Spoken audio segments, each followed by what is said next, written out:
제가 오늘 특별히 이 영상을 찍는 것은 이 집에는 오늘 건축주가 없습니다. 건축주가 없어서 어떻게 작업하는지 궁금해 하시기 때문에 그거를 보여주기 위함도 있고요. 또 사실은 제가 항상 영상을 찍어서 지붕 위에 건축주들이 올라오지 못하기 때문에 찍어서 보여드리는 그런 겁니다. 꼭 유튜브만을 위해서 찍는 거는 아닙니다. 예, 그래 이해해 주시면 고맙겠습니다. 스티로폼 파낼 때에 이렇게 녹여서 내면 공사할 때 쓰레기라든지 이런 게 그 스티로폼을 그냥 파내게 되면 막 눈 날리듯이 온 데가 다 지저분한데 이렇게 잘라내면 스티로폼만 녹이는 온도로 잘라내기 때문에 아주 주위가 깨끗해집니다.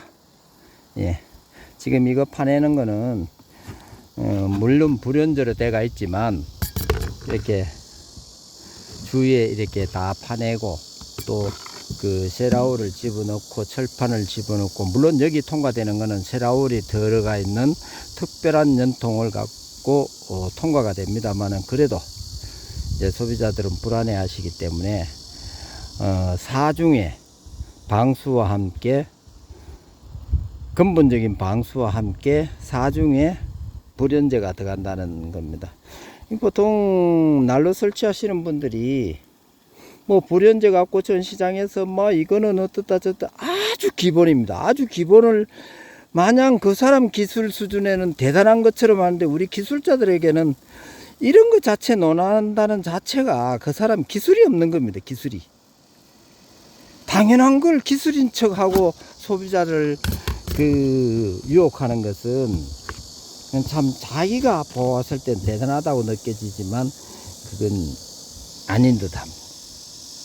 그래서 저는 이런 것들은 뭐 특별하게 묻는 분한테나 얘기하지, 그 외에는 제가 알아서 하니까. 예. 지붕 위에 뜨겁다고 해서 한 가지라도 빼먹으면 사실은 방수라든지 문제가 생기는 거고요.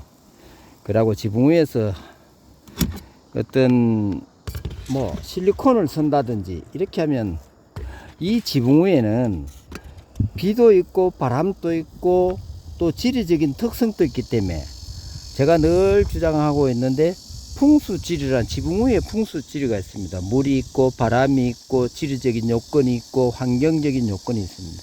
이걸 다 감안하지 않으면 3년 지나서 또는 길게 가면 5년 지나서 바람에 흔들리고 꿀뚝이 흔들리고 실리콘으로 해놓으면 그거가 떨어지고 비가 샌다든지 이런 문제가 생기는 겁니다.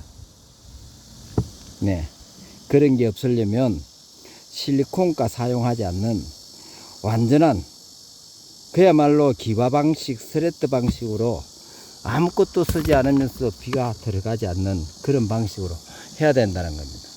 물론 그거는 영상에 담지는 않을 겁니다. 왜냐하면 기술적인 유출이기 때문에. 물론